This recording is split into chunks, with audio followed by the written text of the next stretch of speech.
Good morning, सुप्रभात, केम छो, सलाम। उम्मीद है आप सब लोग बेहतर होंगे, अपना ध्यान रख रहे होंगे। मुझे बहुत दुख है उन बच्चों के लिए जिनके नंबर जो है वो 600, 610, 620, 630 ऐसे नंबर हैं और उनको मेडिकल कॉलेज मिलने की संभावनाएं बहुत क्षीण हो गई हैं, बिल्कुल मतलब ना के बराबर हो गई हैं। कई स्टेट ऐसे हैं जहाँ पर 630, 640 नंबर पर भी एमबीबीएस मिलना मुश्किल है।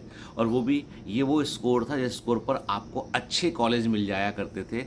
आज मुसीबत ये है कि 620 नंबर हैं, 615 नंबर हैं, 600 नंबर हैं, तो बीए एमएस भी मिलेगा कि नहीं मिलेगा ये भी डाउट में आ गया है। मतलब हर कोई व्यक्ति थोड़ी ना प्राइवेट मेडिकल कॉलेज को अफोर्ड कर सकता है। एनटीए ने जो घालमेल किया, जो घोटाला किया एनटीए ने, और जो उन्होंने इलेक्शन के दिन अपना रिजल्ट देकर उन्होंने जो है वो खबर को डाइवर्ट करने की कोशिश की ना, वो एक प्रकार से ऐसा अपराध है जिस अपराध की उनको सख्त से सख्त सज़ा मिलना चाहिए। मतलब मुझे ऐसा लगता है कि सबसे निकम्मे लोगों की टीम, सबसे निकम्मे और ऐसे लोग जिनको कोई सेंसिटिविटी नहीं है स्टूडेंट को लेके, वो सब एनटीए के अंदर बैठे हुए हैं। और मैं ये बात बोलूँगा, मैं इस बारे में खुलकर बोलूँगा इस बारे में कि एनटीए के जो लोग हैं उनकी योग्यता को चेक करना चाहिए दोबारा कि उनकी उनकी योग्यता कितनी है उनकी। मतलब जब से ये बॉडी बनी है तब से इसने एक भी काम ऐसा नहीं किया जो ठीक किया हो।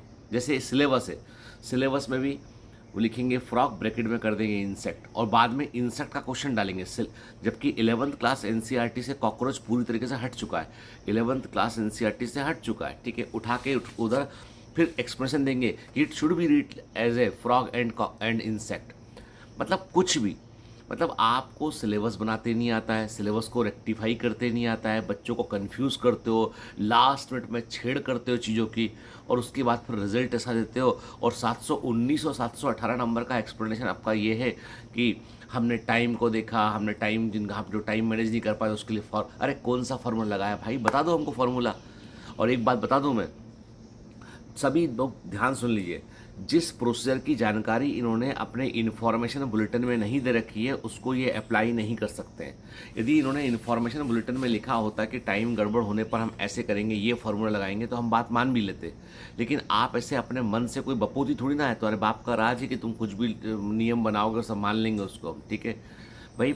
लाखों बच्चों के करियर का मामला है, तो इसको तुम ऐसा थोड़ी ना कि अपने मन से हल्के में कि कुछ भी फार्मूला बना दिया उठा के 719 नंबर, 718 नंबर, मतलब कुछ तो भी है। तो कहने का मतलब ये है कि एनटीए ने जो किया उसका जवाब तो देना पड़ेगा। और ये जो सरकार अभी बनने की प्रोसेस चल रही है, मतलब देखो, एनटीए यही रिजल्ट थी 14 जून को रिलीज़ करता, तब तक गवर्नमेंट बन चुकी होती, तो शायद से कोई आदमी हमारी बात सुनता। आज जो प्रेजेंट गवर्नमेंट थी वो रिज़ाइन कर चुकी है, नई गवर्नमेंट बनने की प्रोसेस चालू है, इसमें सरकार बनेगी, मंत्रालय एलोकेट होंगे, मतलब 15 दिन तो इस पूरी प्रोसेस में निकल जाएगा। हमारी आपकी सुन कौन रहा है? ये देश बहरा हो चुका है। ये मिडिल क्लास और लोअर मिडिल क्लास लोगों की बातें ज़रा सुनता नहीं है। ये इसको इसको शोर मचाने की ज़रूरत है। जब आदमी कोई सुनता नहीं है ना, तो आपको ज़्यादा हल्ला करना पड़ता है। तो मैं सबसे बोलूँगा कि जो जो सक्षम है आरटीआई लगाइए, जो जो सक्षम है राइट टू इन्फॉर्मेशन में इन्फॉर्मेशन मांगिए, कि ये भी इन्फॉर्मेशन मांगिए कि जब सेकंड टाइम आपने एप्लीकेशन विंडो ओपन किया उससे कितने बच्चे अंदर आए और उनमें से कितने सेलेक्ट हुए। नंबर दीजिए, डेटा दीजिए हमको, कितने सेंटर थे, उनमें से कितने, किस सेंटर से सबसे अधिक सिलेक्शन हुए, उसका नंबर दीजिए हमको। 67 बच्चे रैंक 1 पे आते हैं। आपको लगता है कि भारत में सडनली टैलेंट इतना एकदम बढ़ गया है कि सब बच्चे सब, और या तो तुमको पेपर बनाने नहीं आता है। यदि सब कुछ जेन्यून है तो इसका मतलब है कि तुम तो किसी लायक ही नहीं, तो पेपर ही नहीं बनाना चाहिए तुमको। तो मतलब ये कोई कंपटीशन है कि तुम कल को मान लो ऐसा हो कि सारे के सारे बच्चे 720 पे जाए, तो तुम कैसे करोगे? ड्रेस लगवाओगे, क्या करोगे? तो एनटीए को लेके तो मेरा को बहुत भारी गुस्सा है, और मैं तो रिट पिटीशन से लेके हर चीज़ पे जाऊंगा। मैं इस बार मैं छोड़ूंगा नहीं, क्योंकि मुझे लगता है कि मैं कल अपनी क्लास में बता भी रहा था मैं कि मिडिल क्लास आदमी के पास और लोअर मिडिल क्लास व्यक्ति के पास सिर्फ सपना होता है, उम्मीद होती है, और वो उम्मीद पढ़ने से आती है। जैसे एक परिवार है, मिडिल क्लास फैमिली है, उसके पास में ज़्यादा कुछ रिसोर्स नहीं है, कोई बहुत खानदानी धन संपत्ति नहीं है, कोई चलता हुआ बिजनेस नहीं है, सिर्फ नौकरी पेशा व्यक्ति है, तो वो अपने बच्चों को क्या देगा? शिक्षा देगा। और शिक्षा से ही बच्चे आगे बढ़ेंगे, एजुकेशन से ही बच्चे आगे बढ़ेंगे। और एजुकेशन हमको उम्मीद देती है कि पढ़ेंगे तो ज़िंदगी में कुछ कर गुजरेंगे, पढ़ेंगे तो कुछ कर लेंगे। और यदि पढ़ेंगे और नौकरी नहीं लगेगी, पढ़ेंगे नौकरी वाले एग्ज़ाम का पेपर लीक होगा, पढ़ेंगे कॉम्पिटिटिव एग्ज़ाम के पेपर लीक होंगे, पढ़ेंगे लेकिन हमको कुछ हासिल नहीं होगा, तो ये उम्मीद टूट जाएगी। उम्मीद, और बता दूं मैं, किसी की उम्मीद को मत तोड़ना कभी।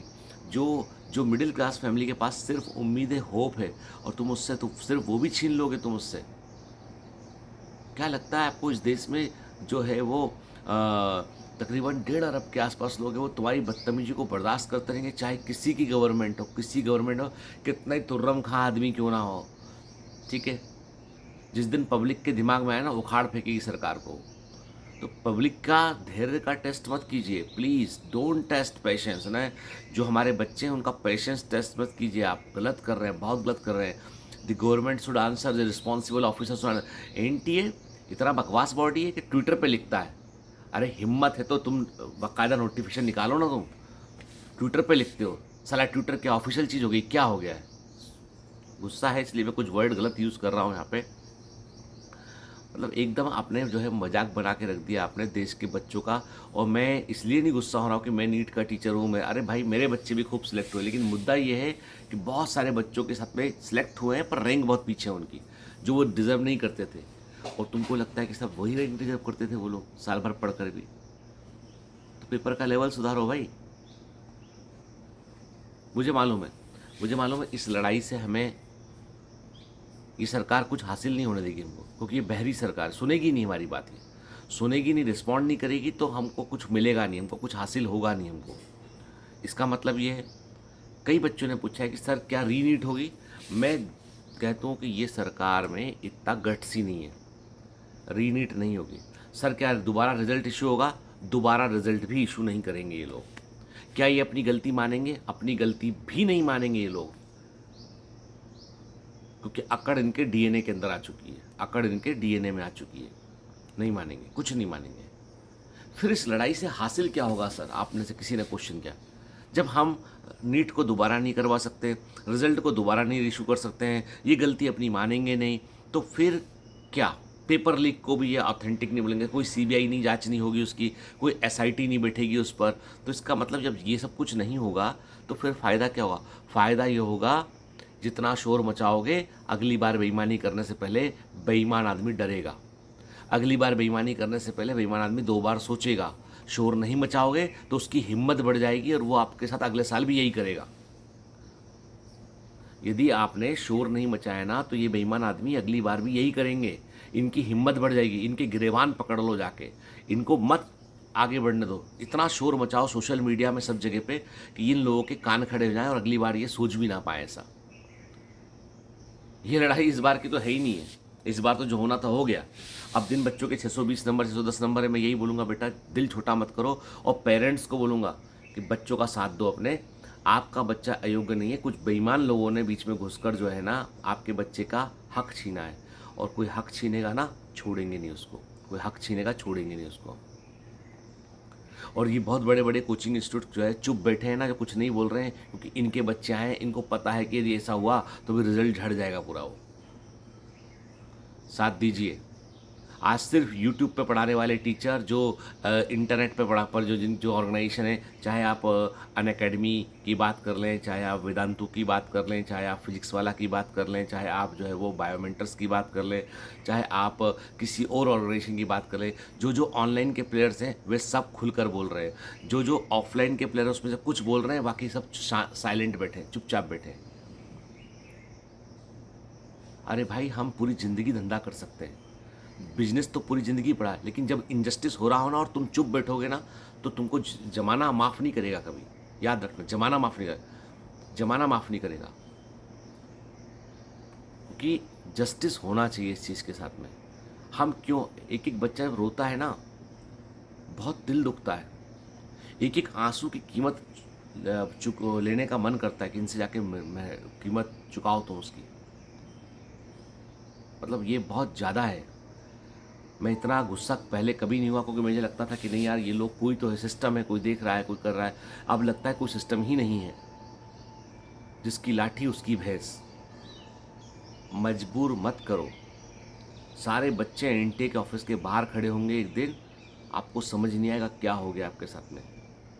मत कीजिए मजबूर लोगों को, लोगों के पेशेंस का परीक्षण मत कीजिए, ठीक है। हम लोग गुड्डे गुड़िया नहीं है, हम लोग निर्जीव नहीं है, हम लोग सिर्फ वोट नहीं है, हम लोग विचारशील लोग हैं। अब कोर्ट ही एक सहारा बचा है।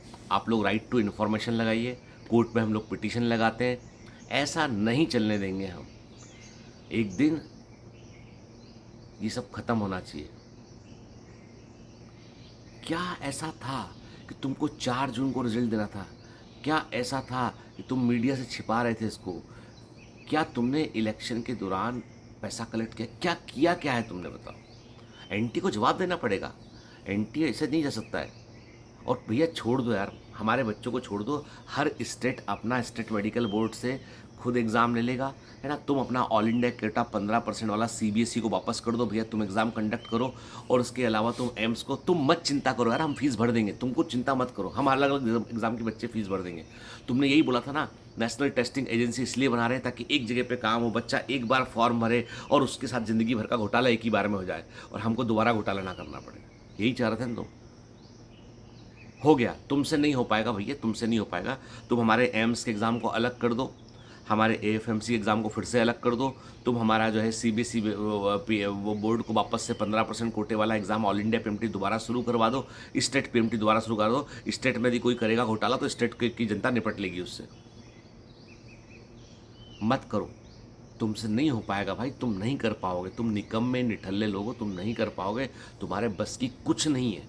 तुम एक 200 क्वेश्चन का पेपर नहीं बना पाते जिसका लेवल ठीक हो, जो ऐसा हो कि जो कॉम्पिटेटिव स्पिरिट देता हो। तुम कुछ नहीं कर, जब से तुमने हाथ डाला है पूरी व्यवस्था की मटिया मेट कर दी तुमने, ठीक है। मत करो भाई, मत करो। एक एक एनटीए के आदमी को ढूंढ ढूंढ के लोग उठा लाएंगे घर पे। मत करो, बिल्कुल मत करो। गलत गलत होता है और एक्सेप्टेबल नहीं है किसी सूरत में। मैं बच्चों से यही बोलूँगा, बेटा पेशेंस रखिए, धैर्य रखिए। 620 नंबर 630 नंबर पे 5वें अटेम्प्ट में किसी बच्चे क्या है, टूट गया है अंदर से, बच्चा टूट गया है अंदर से।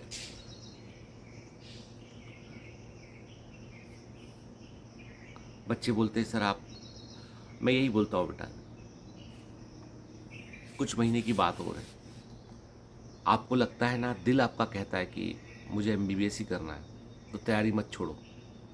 देखो ये लड़ाई ऐसी है, लंबी लड़ाई है, कुछ महीनों चलेगी ये। सरकार ऐसी है कि सुनेगी भी नहीं हमारी, मानेगी भी नहीं गलती अपनी, ठीक है। लेकिन अगली बार ये बेईमानी ना करें, इसके लिए हम लड़ाई लड़ रहे हैं। हम इसलिए नहीं लड़ रहे कि इस लड़ाई में कुछ मिल जाएगा हमको, मुझे मालूम है कुछ नहीं मिलेगा इस लड़ाई में। अगली बार ये बेईमानी ना करें, ये ज़रूरी है। हम लोग भी जो है एक ग्रुप बना रहे हैं कि हम लोग ताकि लिटिगेशन कर सकें, हम इनके खिलाफ हम लड़ सके जाके हम, ठीक है। चाहे जो परिणाम हो, इनको जो करना है कर लें। हम किसी के बाप से नहीं डरते भाई, ठीक है ना। तो तुम्हें जो करना है तुम कर लो भाई, ना। हमको सिर्फ इतनी सी बात है कि हमारे बच्चों के साथ में इनजस्टिस नहीं होना चाहिए, उसके लिए हम लड़ेंगे, आखिरी दम तक लड़ेंगे उसके लिए हम। ये अब हम बर्दाश्त नहीं कर पाएंगे, तो हमने बहुत बर्दाश्त कर लिया है ना। आपने जितना करना था कर लिया आपने, अब हमारी सीमा के बाहर हो गई चीज़। अब हम जो है वो नहीं एक्सेप्ट कर पाएंगे इस चीज़ को। तो हमारे बच्चों को जो है वो जस्टिस मिलना चाहिए। फिर कुछ बच्चे बार बार पूछ रहे हैं सर फोकस बैच कब शुरू करोगे, फोकस। बेटा फोकस बैच शुरू करने का फ़िलहाल में जो है, फोकस बैच जब भी शुरू होगा वो एक नए पैटर्न में शुरू होगा। समझ लीजिए कि वो आर बैच से का इम्प्रूव वर्जन होगा, बेहतर वर्जन होगा वो, जिसमें हम कुछ चीज़ें नए तरीके से करेंगे। तो वो जुलाई में शुरू करेंगे हम, ठीक है ना। अभी जिन बच्चों को एडमिशन लेना वो प्लीज़ टारगेट बैच में आ जाइए, ठीक है। टारगेट बैच में ही आ जाइए आप, ठीक है। टारगेट बैच बेस्ट है, क्योंकि देखो आपको यदि इन डिटेल में पढ़ना है, एक एक चीज़ को बड़े ध्यान से पढ़ना है, पूरा सिलेबस कवर करना है 11th-12th का, टारगेट बैच होगा। एकमात्र बैच भी टारगेट बैच ही है, दूसरा कोई बैच इस प्रकार का नहीं लॉन्च करेंगे इस बार हम फोकस बैच को पुराने फॉर्मेट में लॉन्च नहीं करेंगे, पहले ही क्लियर कर दिया मैंने। इस बार हम फोकस बैच को पुराने फॉर्मेट में लॉन्च नहीं करेंगे जिसमें टारगेट के सारे लेक्चर हुआ करते थे, मास्टर क्लास हुआ करती थी। इस बार हम वैसा नहीं करेंगे। इस बार हम टारगेट बैच में ही हम डिटेल में पढ़ाएंगे। उसमें पूरा 100% सिलेबस टारगेट बैच के अंदर कवर होगा, जिसमें कि जो है वो एक एक कॉन्सेप्ट को लिया जाएगा। उसमें मतलब जो डीप सिलेबस है कवरेज जो होता है पूरा 100% वो टारगेट बैच में होगा। तो टारगेट बैच को ज्वाइन कीजिए, फोकस बैच का वेट मत कीजिए, क्योंकि रिजल्ट आपका बहुत जल्दी आ गया इस बार, है ना। पहले फोकस बैच शुरू इसलिए होता था कि ताकि रिजल्ट के बाद वाले बच्चों को जोड़ सकें। अभी 3 दिन 4 दिन ही हुए टारगेट बैच को, तो जिनको आना है टारगेट बैच में आ जाइए, ठीक है। और जिनको फोकस बैच में जुड़ना है तो वो बैच अलग होगा। वो बैच शुरू होगा आपका 1 जुलाई से। एडमिशन शुरू होंगे उसके 15 या 16 जून के आसपास एडमिशन शुरू होंगे।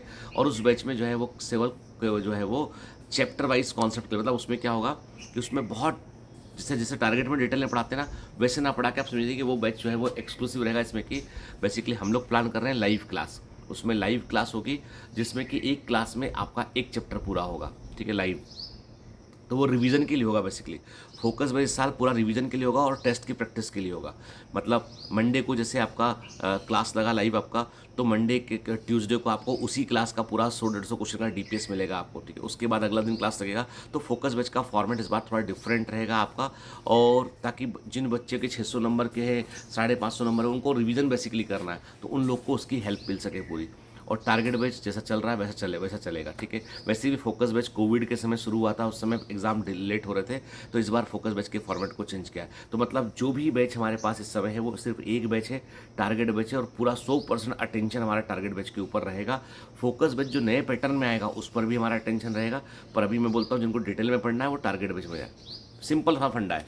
यदि आपके नंबर 550 से कम है, टारगेट बैच को ज्वाइन कीजिए। यदि आपके नंबर 550 से ऊपर हैं, फोकस बैच को ज्वाइन कीजिएगा जो नए पैटर्न में होगा, ठीक है। फिर कुछ बच्चों ने पूछा है ऑफलाइन क्लास के लिए, तो वो है वॉरियर बैच। वॉरियर बैच जो है उसको हम बहुत जल्दी अनाउंस करेंगे। ये बैच भी जो है वो एक प्रकार समझ लीजिए कि ग्लेडिएटर बैच से डिफरेंट रहेगा। ये बैच भी थोड़ा सा फास्ट पेस वाला है, तेज तेज सिलेबस कवर करने वाला बैच रहेगा, जिसमें कोर कॉन्सेप्ट के ऊपर क्लासरूम में बात की जाएगी। तो हम बताएंगे आपको बाद में, ठीक है, इस बारे में। पर मेरा जो है वो इंटेंशन अभी कोई कोर्स बेचना नहीं है, सिर्फ जानकारी के लिए मैंने आपको बताया। मेरा इंटेंशन भी लड़ाई लड़ना है, चाहे उसके लिए मुझे पूरा काम बंद क्यों ना करना पड़े। मैं लड़ाई लड़ूंगा बच्चों के लिए, कि मैं कोई मतलब मुझे कोई ऐसा नहीं कि मेरे को कल यदि मैं आज काम नहीं करूँगा तो कल मुझे खाने को नहीं मिलेगा। मैं तो हर कंडीशन के लिए तैयार हूँ, मैं लड़ूंगा बच्चों के लिए। मुझे अन्याय कतई बर्दाश्त नहीं है, ठीक है। इनजस्टिस मुझे बर्दाश्त नहीं है, चाहे उसके लिए मैं तो सही सही कह रहा हूँ कि यदि मैं 1947 के पहले पैदा हुआ होता ना, तो मैं एक क्रांतिकारी होता। मैं देश की आज़ादी में लड़ रहा होता। मुझे लगता है कि आज इन बेईमानों से आज़ादी का वक्त आ गया, हमें इन बेईमानों से लड़ना पड़ेगा। हमें दूसरी आज़ादी चाहिए तो बेईमानी से चाहिए हमको। चलिए, है ना, आप मेरा साथ दीजिएगा, हम मिल के साथ लड़ाई लड़ेंगे बेटा। चलो, ऑल दी बेस्ट। हिम्मत बनाए रखो बेटा, दिल मत तोड़ो, है ना। पेरेंट्स को बोलूँगा कि आपके बच्चों ने बहुत मेहनत की है, प्लीज़ उनका साथ दीजिए। All the best.